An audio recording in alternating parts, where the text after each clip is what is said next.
I knew this was going to happen, and I even said this in one of my previous videos that the fans are going to be divided over this decision of the return of RDJ in the MCU, back in the MCU should I say, but in the role of Doctor Doom. I know a lot of people were gonna hate it, and yeah, I can understand why a lot of people think that this is a desperate move from MCU, from Marvel, to just get back in the game, because we can't deny that some of the movies have not worked pretty well, some of the ideas have not pretty well, and the pivot that they had to make after Jonathan Major's case, and after that bringing Doctor Doom as the main villain and bringing back Robert Downey Jr. to play Doctor Doom, well, I can see that why a lot of people think that this is a desperate move. But hey, in this video we'll be looking at only 5 points in which I'm going to try and make sense of this big decision, the biggest decision of the decade should I say. But hey, let's start with the first one. This is better than fan casting. Now, somewhere down the line, we all knew that Secret Wars is going to be the movie which was going to be kind of that fairy tale movie in which all of our previous superheroes are going to come back even if they are dead.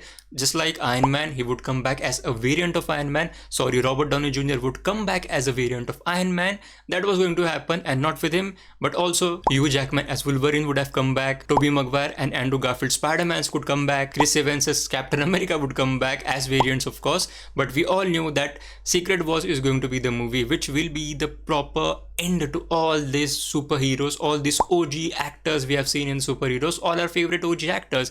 We all knew that that was going to be kind of the last dance for all of the superheroes, but we would have enjoyed it, of course, but we would have still thought that okay, that was still a part of the fan casting. We'll just talk about RDJ here for a minute.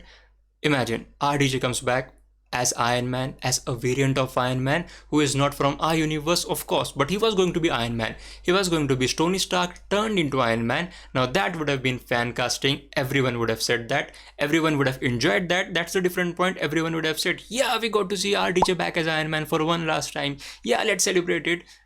Fine. Good, but people would have still said that this was part of the fan casting. Even the actor would have said, okay, I'm gonna do it for the last time just for my fans. That was it, that was it. But here, this is different. The Doctor Doom that we're going to see in the MCU from now is most likely going to be a variant of Tony Stark. But here is a difference. RDJ coming back in the MCU as a variant of Tony Stark, who turned out to be Doctor Doom. This is different than the fan casting thing that we just discussed. That was like RDJ comes back in the MCU as a variant of Tony Stark, who turned out to be Iron Man. This is the difference. The variant of Tony Stark that we might see as Doctor Doom is going to be a completely different entity than Iron Man. That means both of these characters have different characteristics, different motives. Hell, they are even on opposite sides. RDJ coming back as a Tony Stark variant being Iron Man is a hero, but RDJ coming back as a Tony Stark variant who turned out to be Doctor Doom is Doctor Doom. He is the villain, he is the biggest badass villain. That's the difference over here, and that is why I think that it is still better than fan casting him back as a variant of Iron Man. But this time he's back as a variant of Tony Stark, but he is Doctor Doom, he is the villain, and that's why I think it's still better than fan casting him. Number 2, the possibility of an Iron Man variant. Now we just discussed about this, that RDJ comes back in the MCU as a variant of Tony Stark who turned out to be Doctor Doom rather than turning into Iron Man, rather than RDJ coming back as Iron Man, he's coming back as Doctor Doom. This is different, but they still have one single tie, and that is the variant of Tony Stark, or should I say, in the larger scheme of things, the variant of Iron Man. But here, he is Doctor Doom, he is different, he is a villain. Now, just take a moment and think about the repercussions of it from the perspective of some of our previous Avengers. The first person comes to my mind is definitely Peter Parker. Just imagine Peter Parker's hero, Tony Stark, this Doctor Doom guy who is about to kill the entire multiverse, the entire universe, and he looks like Tony Stark. He looks like his mentor, and even Peter Parker knows that he is the variant of Tony Stark, but he turned out to be bad. Now, what big moment that could be for the character of Peter Parker, for Spider-Man. Now, let alone Peter Parker, just think about Bruce Banner, Hawkeye, Doctor Strange. Now, these are still the old Avengers, and just think what they would think about it. Tony Stark turned into Doctor Doom in some alternate universe. Now, that would be such a big moment. Just imagine that. And that's the multiverse. Now, this actually brings me to the third point, which is this is multiverse. This is the real meaning of multiverse, and in fact the Russos themselves said about this when they were introducing RDJ as Doctor Doom. Take a look at this clip. As proof of the unimaginable possibilities in the Marvel multi-universe, we give you the one person who could play Victor Von Doom. Now, the multiverse is all about choices, and we got the biggest example of this in the Loki miniseries.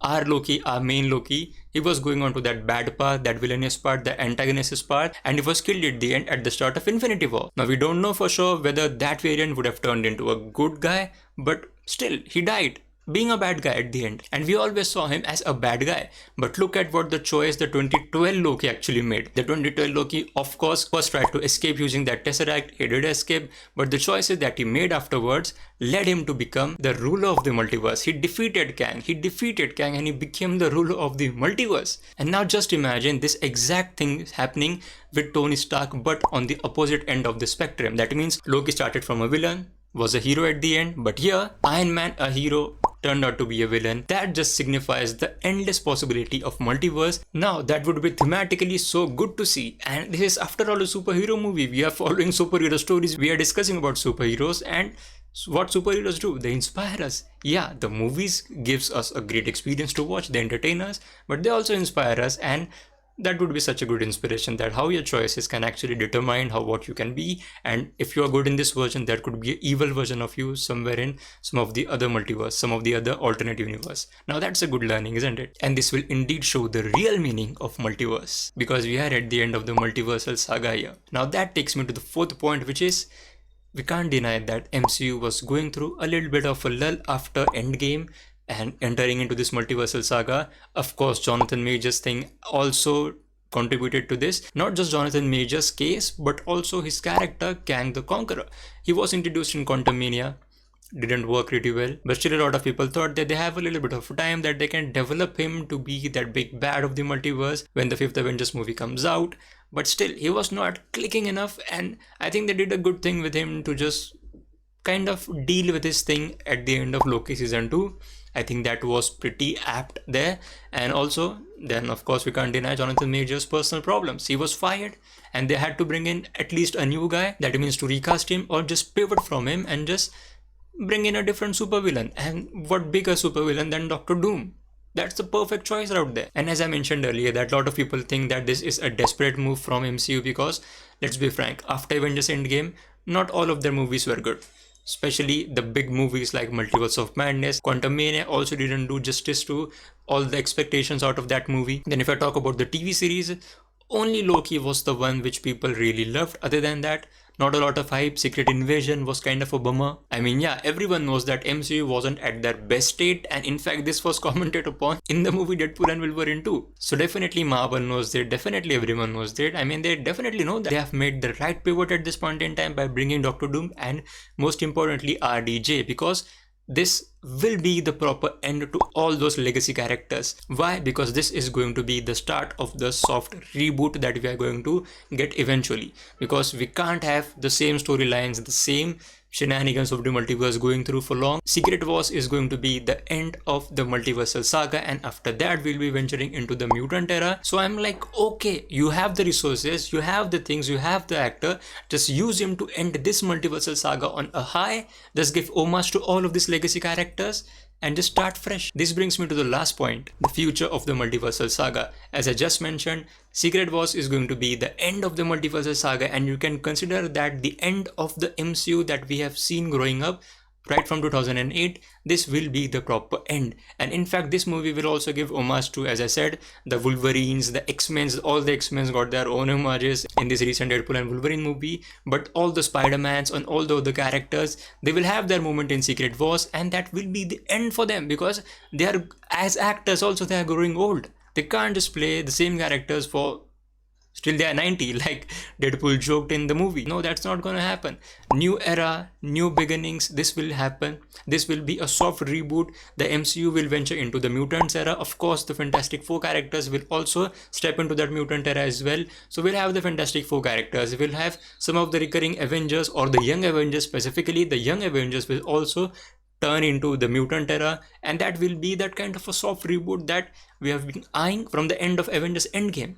That makes sense, and that is why RDJ coming back at this point in time as Doctor Doom, when the chips are down, this is the best moment. You have the resources, use it, just use it. So yeah, these were my 5 points about why this all actually makes sense and this is good. If you are still not on board with this, please go down in the comment section and please share your thoughts on this as well. If you agree or if you disagree, please go down in the comment section and share your thoughts. And I've also tried to explain the entire San Diego Comic Con 2024, all the announcements in it in this video, and you can also check out my raw emotions after I found out that RDJ is going to be Iron Man in this video as well. And please, as I said, go down in the comment section and please pour out your thoughts in it. And as always, thank you so much for watching.